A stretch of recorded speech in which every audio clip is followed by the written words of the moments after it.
So we will be hearing from Dr. Omotola Onaneye Babajide, from the Executive Academic. Please, a round of applause as she makes her way to stage.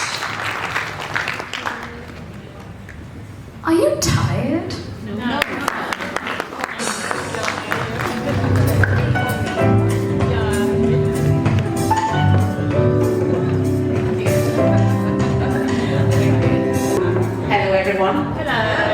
How are you? Good.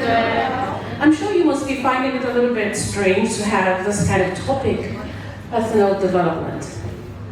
But before I go into my talk, I would like to welcome you all once again.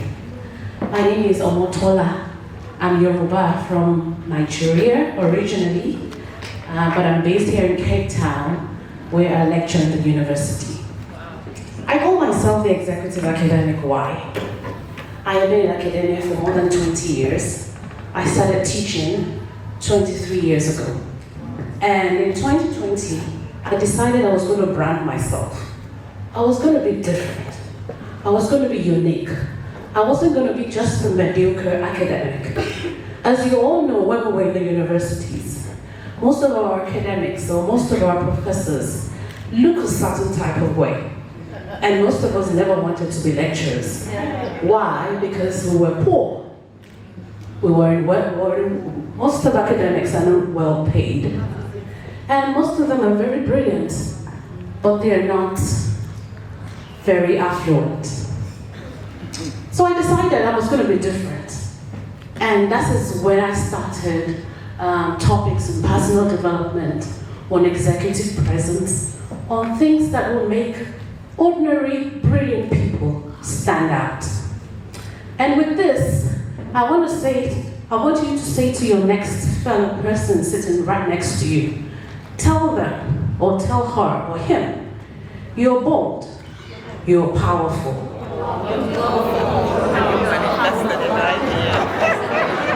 Say it to yourself, I am powerful, I am bold, I am brilliant,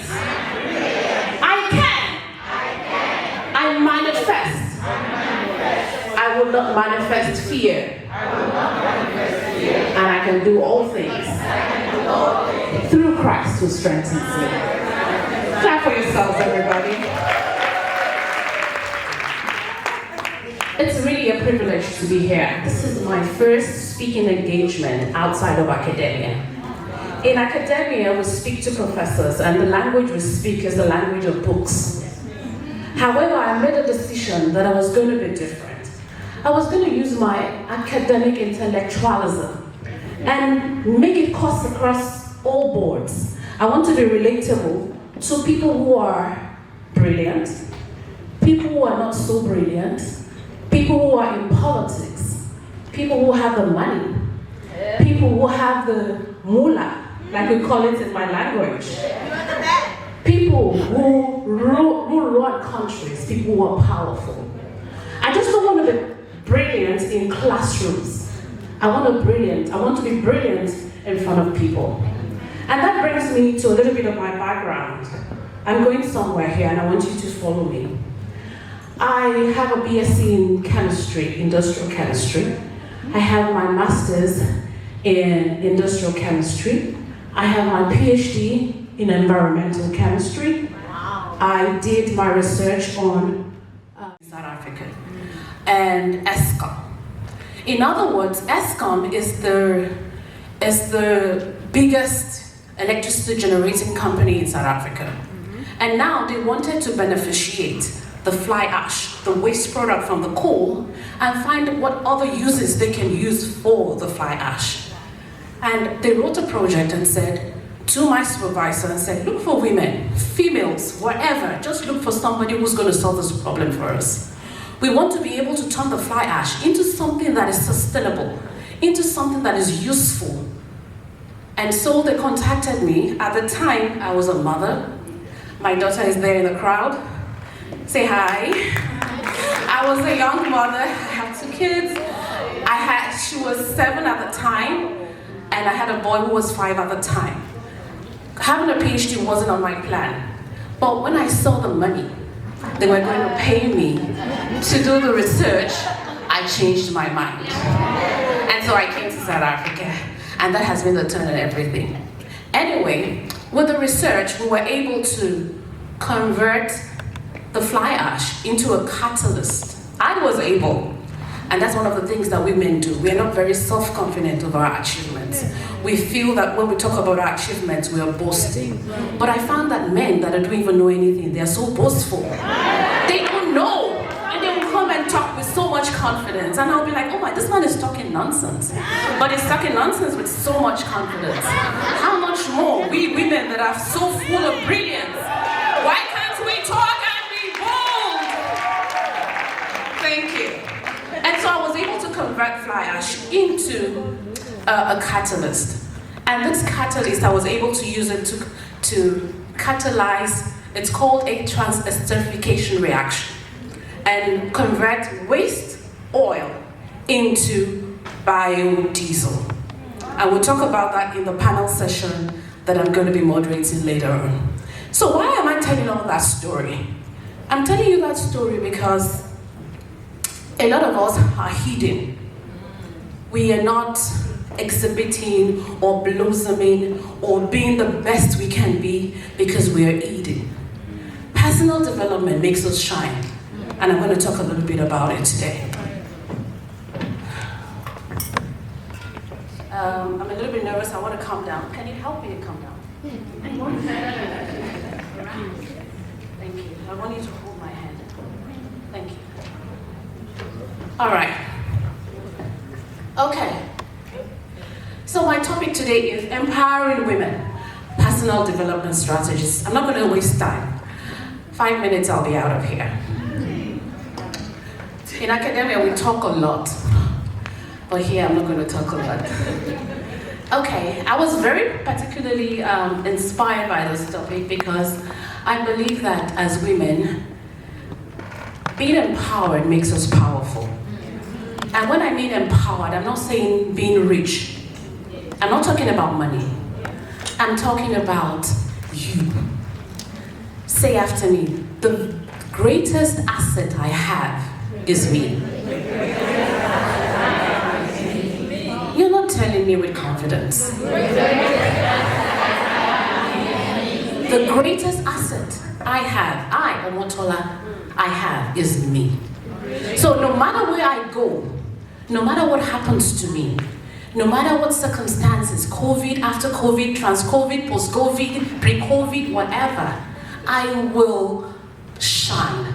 I will make it. I will transpire. I will transform. Why? Because I have personally developed myself in that no circumstance, no situation, I would always make something out of my life. And I'm here to challenge you. We all need to be like that. And I'm not saying that we don't need the men. I'm not saying that you don't need a support. But I'm saying that when you're empowered, in the way that I'm going to explain, you will be somebody that everybody wants to give opportunities to.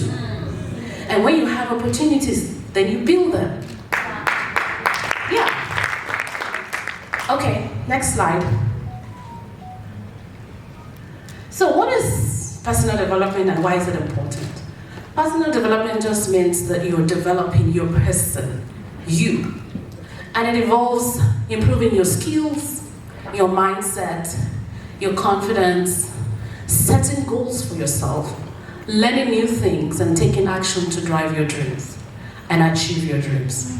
Yesterday, I had the privilege to go pick the Honorable Minister of Defense of the Maldives at the airport. And I rode with her in the car.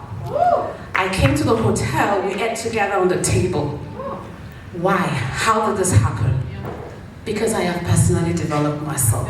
I have built a mindset that I'm going to sit at the tables of kings. And once you make up your mind that you can do it, you will begin to see that opportunities will come across your way.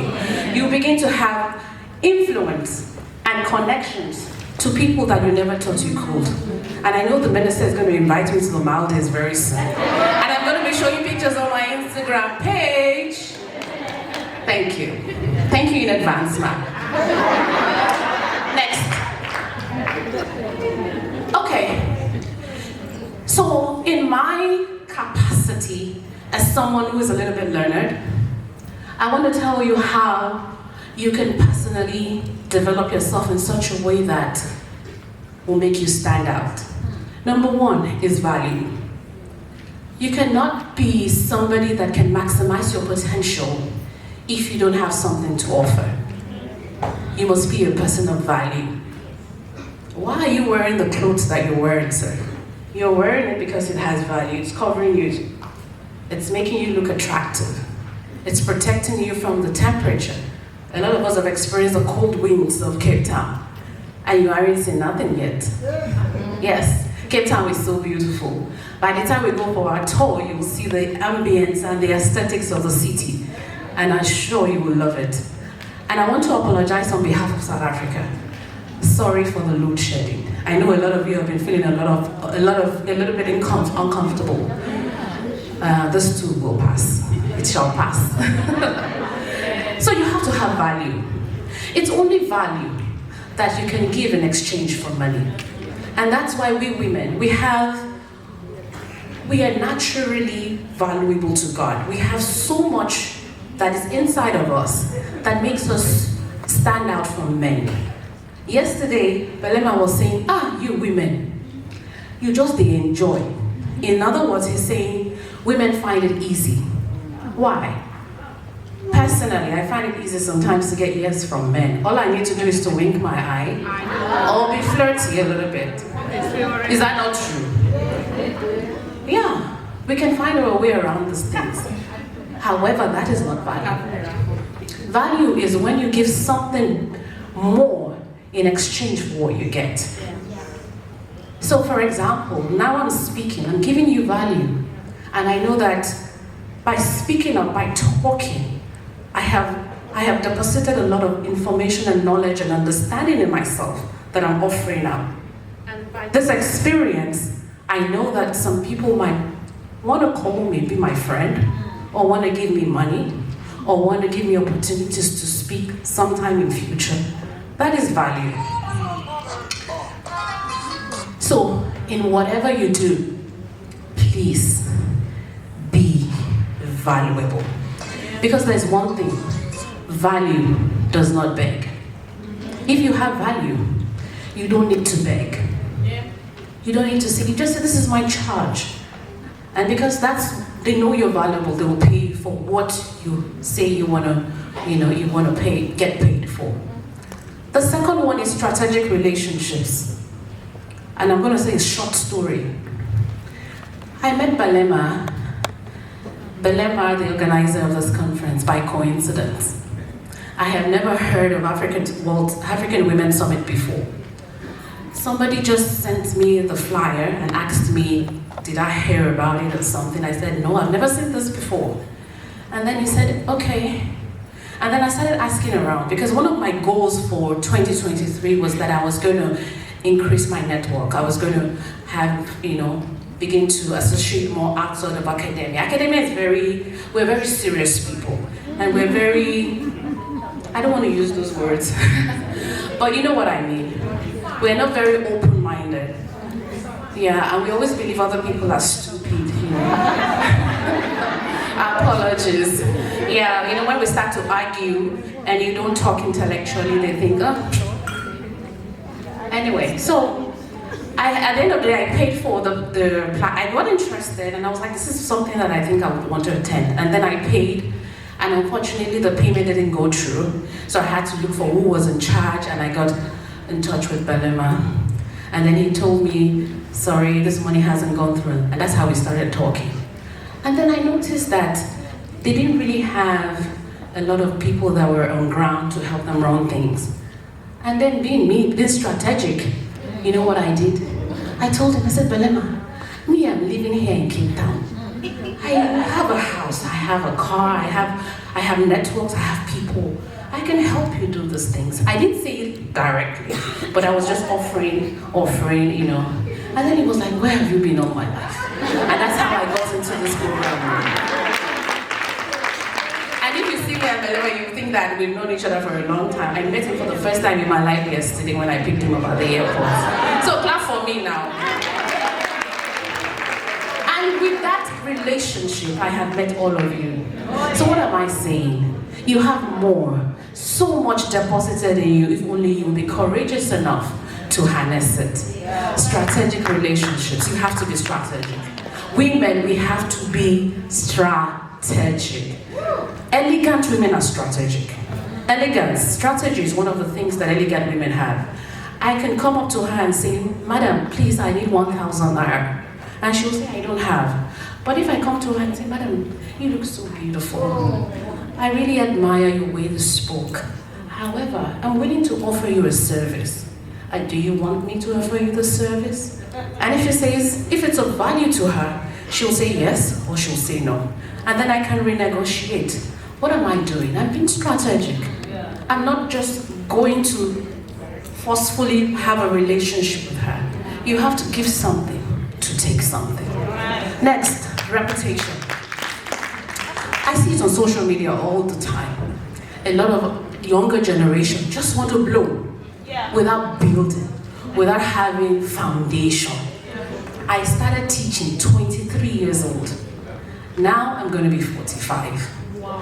And before I started building my brand, I was already about 19 years into my career. In other words, I have built a reputation. My reputation now speaks for me. When Belema wanted to start, going deep with respect to organization and all of that, he went online and checked me out. He checked my LinkedIn, he checked my website, he checked Google, and then he came back, he said, Madam, you're a powerful woman, and you look like this. You don't even look like, I'm speaking my native accent now. Hey, I'm just being theoretical. So he came back and said, you're powerful, yo. Now, he could now trust me with money. Because I have built a reputation. And my reputation speaks for me. And that brings me to a point. If you have substance, please build your brand strategically. Whatever you put online, let it speak of you the way you want to be addressed. Do you understand? When they type Chinyere, what do they see? When they type Sivofelo, what will they see? Do you understand? So your reputation will make people want to trust you. And of course we hear it all the time. If you don't get the trust like no factor, nobody will do business with you. Next. Okay. This is the third to the last slide. One of the things that also limits women from maximizing their potential is our belief systems. And it's not our fault. It's the fault of our culture, it's the fault of our education, it's the fault of our backgrounds, and it's the fault of our environments. A lot of the times, we have this timid disposition to life, and it's not our fault. And I'll give an example. When I came in 2008 to South Africa, and I started teaching in the university, I noticed that the female South African students were very timid. To answer questions in class was a problem. They were so oppressed by the system and by the fact that they come from very difficult and poor backgrounds. So when I asked them questions in class concerning the basic concepts I'm teaching them, they would be like, no, I don't want to answer. Because they're scared, they are fearful, and they believe that most of the time they cannot be rich or they cannot be successful. Why? The apartheid had destroyed their courage and systems, the belief system. As a matter of fact, generations of their mothers and their mothers have been housekeepers, have been domestic workers. So a lot of times, at the time I'm talking, was almost 14 years ago, 13 years ago, at the time many of them came to school against all odds, and the government encouraged them by sponsoring their education. But right now, the female Black South African is brilliant. Oh my God, they are brilliant. I see them now. I traveled to the US a year ago. By the time I came back and I started to see some of the students and what they do, I was so happy. Now the message has changed. They are now overcome their limiting belief because now they see that with education, the right network, and of course the internet, has made them more bold and courageous to live the life God designed for them to live. So, our mindset is very, very important, extremely important. If you don't believe that you can do it, you will never be able to do. And two things. One, anything created or physical or manifested physically has already been manifest in the spiritual first before it manifests in the open. So if you believe you are going to be successful, you have to see it in your mind. You have to know and believe. When I saw the flyer, I just know I wanted to be here. And look at me, speaking. I manifested it because I overcame that limiting belief that no matter what, I'm going to be here. Next. Yeah, a lot of women are very, very, very guilty of this. We take care of everybody. We don't take care of ourselves.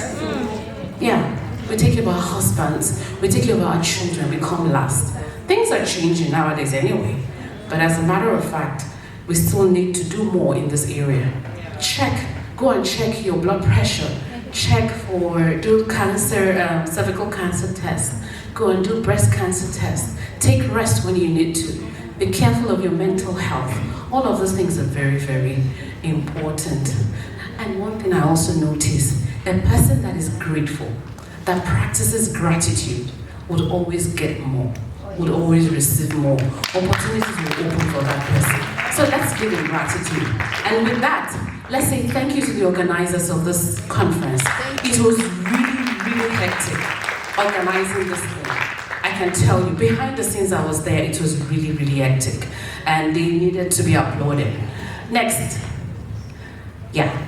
So, before we leave this conference, I want us to build strong networks. I want you to walk up to me and introduce yourself to me, and let's build a community. And I'm also going to walk up to a lot of people and build networks, because networks is really what gives us much value. Network is really what makes you rich, not money. It's people. It's people. Not money, not salaries. Next. Next. Okay.